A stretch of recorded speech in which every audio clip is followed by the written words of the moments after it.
como decían en algún momento, de tener productos de ave bien puestos como para tomar este tipo de decisiones, ¿no?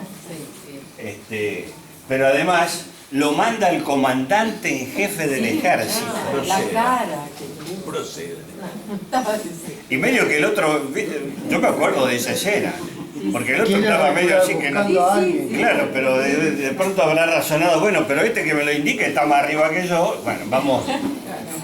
La cuestión que esto yo creo que es por sí mismo una foto demostrativa de todos los avances que tuvimos, como el caso de la ESMA. Recordemos que el menemismo quiso demolerla y construir un parque para poner un monolito con una placa en el medio, de eso que no ve nadie, cosa que al cabo de una generación nadie sabe qué es lo que ahí hubo y qué es lo que ahí pasó. Bueno, hay una política de convertirlo en Museo de la Memoria y otorgado su manejo, su dirección a los organismos de derechos humanos. El lugar que fue emblemático de la tortura. Y esta foto es un resumen de lo que decíamos recién.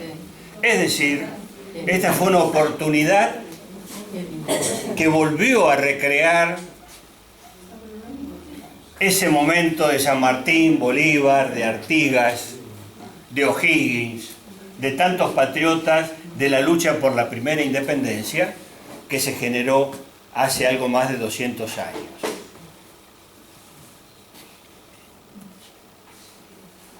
Yo los vi cruzando la plaza cuando fue el bicentenario.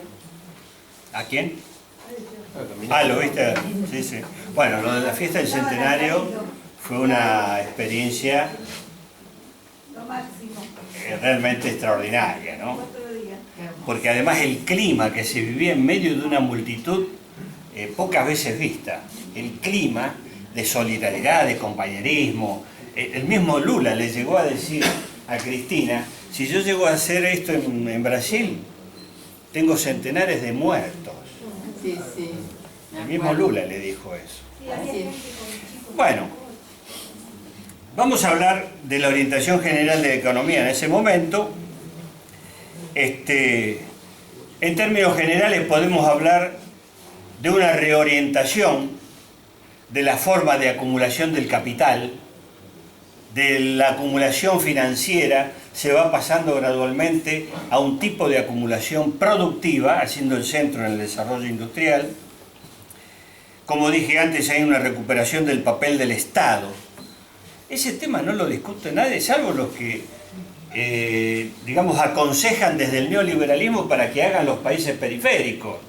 Porque en los países centrales el Estado juega un papel central, justamente. Es el gran descubrimiento de Keynes.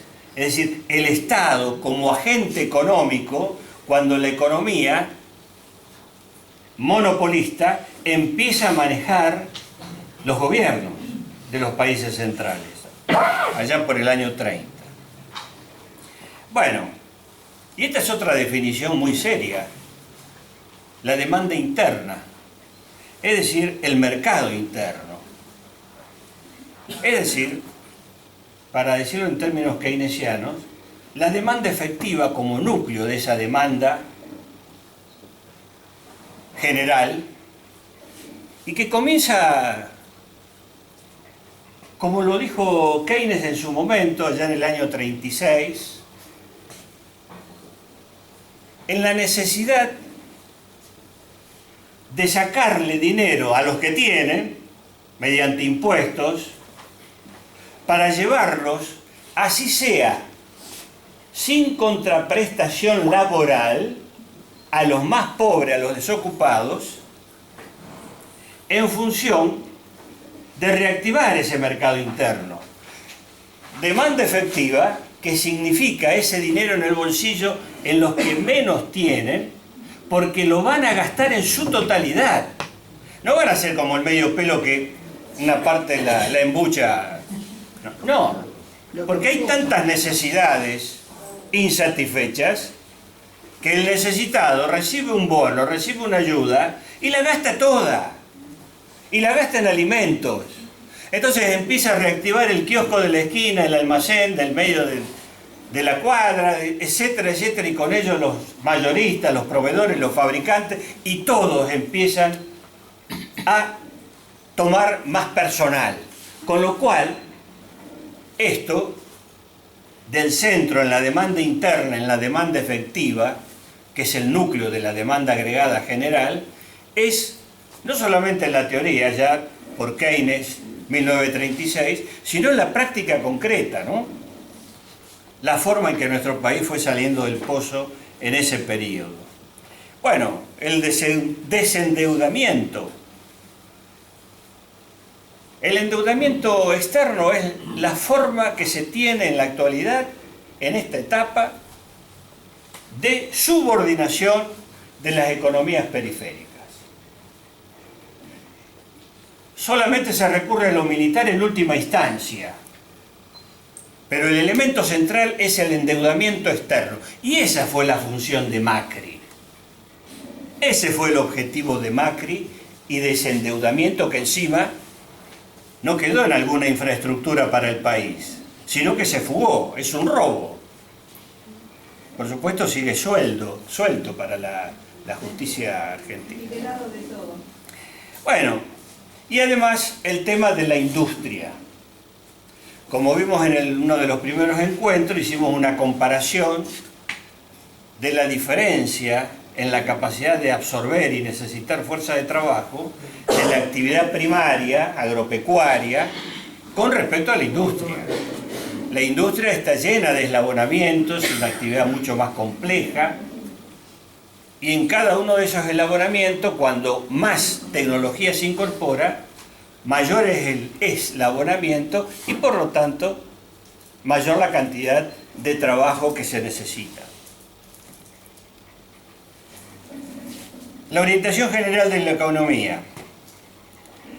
Hubo un aumento sin precedentes de las exportaciones y las importaciones. Se expandió el consumo privado. Se crearon casi 6 millones de nuevos puestos de trabajo en ese periodo del 2003 al 2015. Pero además, con aumento del ingreso real de los trabajadores. Y por supuesto se ampliaron los derechos a todo ese tendal de gente que deja el neoliberalismo siempre, que no tienen los fondos, ¿cómo es que se llaman los para jubilarse? Los aportes. No llegan a la cantidad de aportes necesarios porque se quedaron sin empleo. Cuando se quedan sin empleo están en una edad que les resulta imposible conseguir otro trabajo. Y si no fuera por esas moratorias, esa ampliación de derechos además a las amas de casa, etc., bueno, todo eso movilizó el mercado interno. Esa es la demanda efectiva que señalaba Keynes. Hubo un tipo de cambio adecuado que favorecía nuestras exportaciones y hubo una expansión de la inversión privada, que es la inversión de los empresarios. Porque todos los empresarios, pequeños, medianos y grandes, hicieron fortunas. Hicieron fortunas sobre la base de ese mercado interno en expansión permanente. Que no estuvieran de acuerdo con el gobierno por una cuestión de clase es otra historia. Pero hicieron más dinero que con los gobiernos neoliberales. Mucho más dinero que con los gobiernos neoliberales. Lo que pasa es que el gran poder económico al que apunta, lo que ve, es el riesgo de ese empoderamiento de los trabajadores, de los más humildes, de esos derechos. Le teme a eso, a perder la hegemonía política del proceso. Porque plata, nunca hicieron tanta plata como en este periodo. Bueno, y por supuesto sacarse el tremendo peso del Fondo Monetario Internacional. Tenía una oficina, como la vuelve a tener ahora en el Banco Central, para monitorear y dirigir la economía interna. Es un virreinato, eso es lo que llama un virreinato. Bueno, Néstor Kirchner se sacó ese dogal de encima, cuando pagó la deuda Margensen. Acá hay autonomía en la dirección de la política. Bueno, se desata la crisis del 2008, mundial. Esa crisis fue la mayor desde la crisis del 30, que tuvo el sistema capitalista. No es casual que las crisis más profundas y más serias surjan siempre del centro del poder del capitalismo. No es casual eso. Eso implicó una caída del comercio internacional, lo cual nos perjudicó a nosotros, que teníamos la gran diferencia en ese comercio internacional. Recordemos que China bajó el nivel de sus compras al exterior y lo que hizo fue potenciar su mercado interno, que es infinito. El mercado interno de ellos es infinito. Comparado con lo nuestro, 40 millones de personas que seríamos en esa época, ahora somos 45, porque no crecemos mucho, con 1.300, 1.500, hay una diferencia abismal. Si cae el comercio internacional, los países por exportar, por esforzarse por seguir vendiendo, bajan los precios, por lo tanto caída de los precios internacionales de las materias primas, especialización de los países periféricos como el nuestro, y por supuesto esto arrastra las expectativas que en el capitalismo son centrales. Una economía anárquica como la capitalista, la creación de expectativas, a veces artificiales, mentirosas, las corridas bancarias, las corridas cambiarias son fruto de eso, especulativas. A veces esas expectativas inciden negativamente. Bueno, ¿por qué nos sentimos tanto la crisis del 2008? Porque habíamos crecido con recursos propios desde el 2001, sin seguir endeudándonos. Es decir, no nos podían seguir acogotando como antes. Y además, porque el nivel de ahorro se canalizaba dentro del sistema financiero bancario interno. Con lo cual teníamos un sistema bancario bastante sólido, es decir, sin dificultades de ahogo. Por lo tanto, la crisis del 2008, como dije antes, en lugar de apuntarnos acá, pasó tangencialmente en la vida de los argentinos. Trayectoria. Siempre que se empieza del fondo, los objetivos son muy pocos y cuando se logra superar los porcentajes son altos. Es siempre así. Eso es lo que nos ocurrió después de la crisis del neoliberalismo. La agenda tenía pocos temas. A medida que se va saliendo de la crisis más profunda y vamos sacando la cabeza por arriba del agua, del nivel de agua, empiezan a llegar el resto de las demandas, que hasta ese momento, por las más urgentes, quedaban en un segundo plano. Siempre es así, también para los países. Eso fue ocurriendo con el gobierno kirchnerista desde el 2003 al 2015. Es decir, la agenda se multiplica y empiezan a aparecer muchos más sectores que hacen sus reclamos que antes estaban acallados en 2 o 3 consignas centrales. En el 2005 reaparece la inflación, 12,3%. Igual era una inflación sumamente baja si la comparamos con la inflación actual, ¿no? Pero es un dato a tener en cuenta porque hay que manejarla, siempre hay que manejarla, hay que tenerla domada.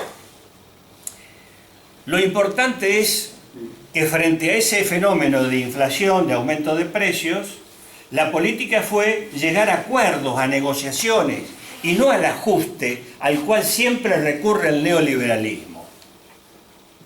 El neoliberalismo siempre recurre, frente a la inflación, al ajuste. Bueno, el gobierno kirchnerista recurrió siempre al acuerdo de precios entre CGT, cámaras de empresarios, etcétera, etcétera. Bueno, El otro elemento para combatir la inflación, para controlarla, frente al crecimiento de la demanda de la población con toda esa inyección de dinero, de derechos, etcétera, tan necesarios para el grueso de la población, ¿qué ocurre generalmente? Aumenta la demanda más rápido que la oferta de bienes, que crece un poco más lenta. Por lo tanto, esa diferencia el empresario la resuelve mediante el aumento de los precios. Lo que hizo el kirchnerismo es fomentar dentro de los empresarios, especialmente los nacionales, el aumento de la oferta. Y eso se logra mediante créditos accesibles al pequeño y mediano empresario, por ejemplo, para posibilitarle que tome personal, que invierta en bienes de capital, en máquinas, en herramientas, y que con eso eleve la producción y con eso tratar de equiparar las columnas de la demanda y la oferta. Pero este es un llamado de atención serio, que nosotros tenemos que advertir. Y es el hecho que se aumentó la producción, que ganaron todos los empresarios, desde el chiquito, merecidamente y nuevo, al mediano y al grande. Es decir, la economía, en cuanto a los grandes productores, siguió teniendo los mismos personajes y aumentó su grado de concentración.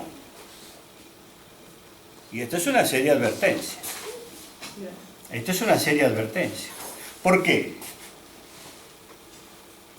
Se fortalecieron más los de siempre. Hubo concentración entonces. Claro, sí, sí, sí. No pudimos... Se concentró, porque si se siguen las leyes del sistema capitalista, naturalmente tiende a eso, a la concentración y a la centralización del capital. Entonces este es un detalle interesante para tenerlo en cuenta. Los actores, los grandes actores, fueron los mismos de siempre. Los que vimos antes como que habían emergido con la dictadura militar y fueron considerados por Alfonsín como los capitanes de la industria y que Menem los apalancó con los apellidos que vimos acá, Bulgeroni, Fortabat, Macri, etcétera, etcétera, etcétera, se fortalecieron más todavía y ampliaron aún más el campo de sus inversiones, de sus negocios. Y este es un dato serio, porque nos habla de una falta de cambios estructurales. ¿Que hubo cambios? No hay ninguna duda. Pero la mayoría fueron cambios que el macrismo después pudo anular con decreto. Significa que hubo elementos positivos desde lo coyuntural, que es lo inmediato, pero en la cuestión de fondo estructural no hubo grandes avances. Hubo sí, pero no hubo grandes avances. Claro que cualquiera puede decir, todo eso depende de la correlación de fuerzas, de la apoyatura política. Recuerdo que todo medio de una pelea muy ardua con el poder económico, ¿no? Los medios, la justicia, el Congreso, hubo elecciones internas que perdimos, etcétera, etcétera. Pero desde el ángulo de la economía y de la historia económica, este es un elemento que tenemos que tener en cuenta. Los grandes actores fueron los mismos y se hicieron más grandes todavía. Una de las formas de controlar el tema de las importaciones para que no sobrepasen a las exportaciones fue el control de las licencias no automáticas de importación, un control sobre las importaciones, que después se perdió.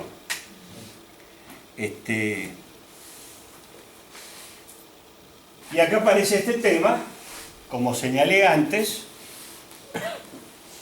la agenda empezó a generalizarse, a sumar reclamos atrasados, reclamos antiguos, a medida que uno va saliendo de lo más urgente, y aparecieron entonces las dificultades cuando hay que cumplir con un montón de requerimientos. Y a veces la brújula o el interés político impide fijar claramente el orden de prioridades. Porque hay que estar ahí, ¿no? Hay que estar en la rosada, ser un gobierno nacional y popular y tener esa capacidad, que no es la capacidad de uno o de dos, es la capacidad de todo un equipo, cuando no de miles de empleados y funcionarios en todo el país, en donde las provincias van con sus reclamos, los municipios con los propios, la mayoría muy justos, pero que a veces no responden al orden de prioridades.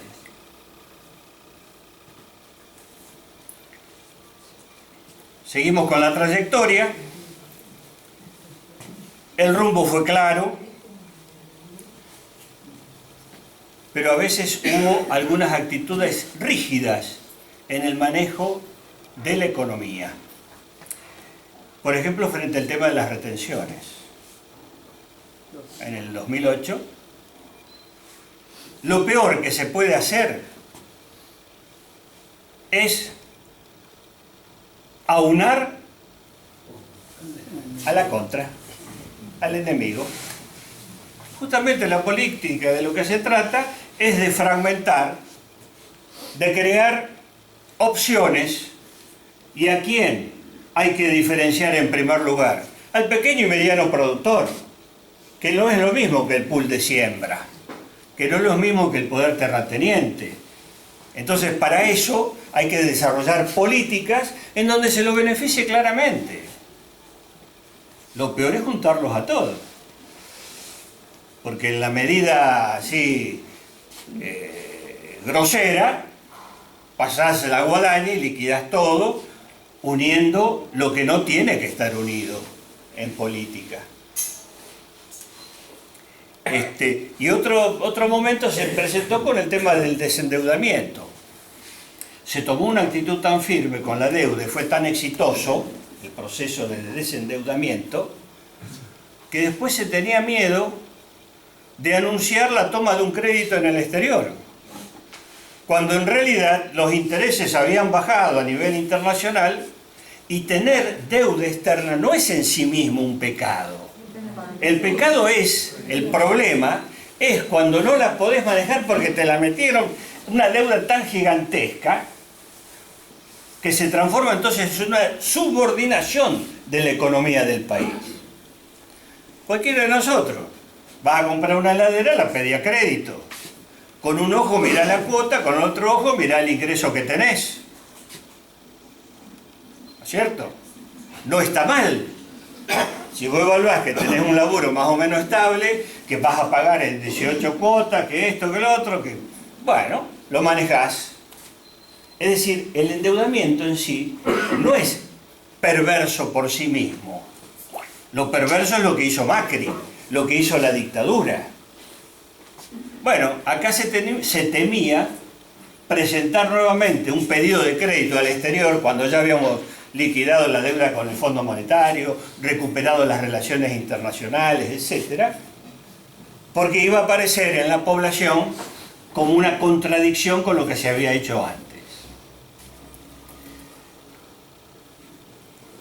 Esto lo sabemos, lo vivimos, crecimiento del empleo, del salario real.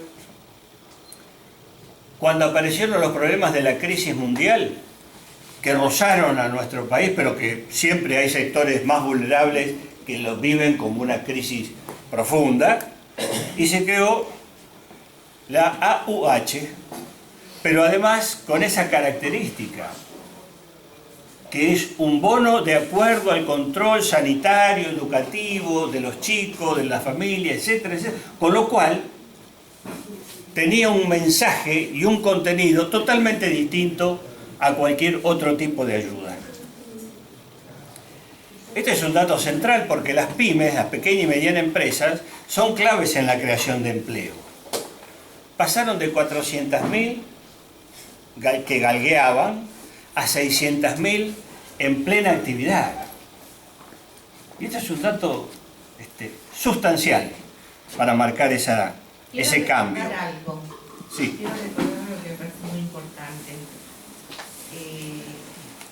La crisis tan profunda y todo el hambre que había, me acuerdo que promovieron las organizaciones sociales, de las cuales también, digamos, he participado, en un pedido de que basta de hambre con los niños, ¿no? O sea, antes de que salga, fue un pedido del pueblo, la asignación universal política. Fue un pedido del pueblo, una manifestación enorme en Buenos Aires que le pidió al gobierno que los niños estaban pasando hambre y como algo Bueno, para los niños. de eso yo no tengo ninguna duda de que siempre los pedidos vienen de los que más necesitan y crean las condiciones. Ahora, el gobierno respondía a eso. Obvio. Es decir, esa es la diferencia de un gobierno nacional y popular, que responde positivamente y con algo creativo, que incluía ese control sanitario, de vacunas, de asistencia escolar, etcétera, etcétera, ¿no? Bueno, esto fue un fenómeno de esos que se presentan solamente cuando partimos del fondo del tacho. Todos los sectores pudieron crecer. Por eso se dio una situación increíble en la cual el crecimiento logrado no fue a costa de otro sector. Ahora hay que hacerlo así porque hay un sector del privilegio que se llenó de la plata que nos falta, ¿se entiende? Pero en ese momento hubo un crecimiento generalizado, con lo cual no creó una situación de choque directo, porque ningún sector perdió.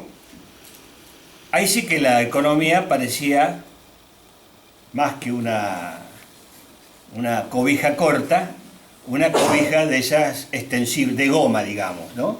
Porque posibilitó que todo creciera. Pero esas son condiciones especiales que se dan cuando se parte del fondo del tacho, de una crisis muy seria como la heredada del neoliberalismo.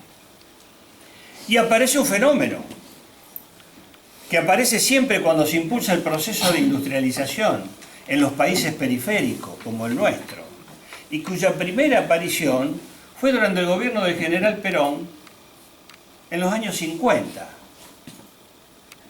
Y Perón lo pudo conducir y superar gracias al tremendo apoyo social y político con que contaba, a su autoridad moral para pedir una postergación de los aumentos salariales a cambio de una mayor productividad.